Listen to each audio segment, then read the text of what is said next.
çmimet e naftës janë rritur ndjeshëm, duke arritur një tjetër rekord të ri.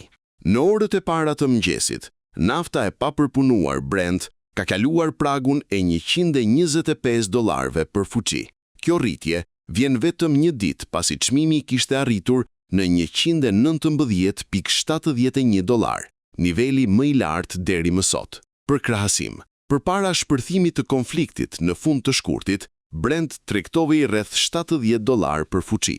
Arsyeja kryesore e këtij shtrenjtimi lidhet me shqetësimet për një përshkallëzim të mëtejshëm të situatës dhe mundësinë e një bllokade të zgjatur të porteve iraniane nga forcat amerikane.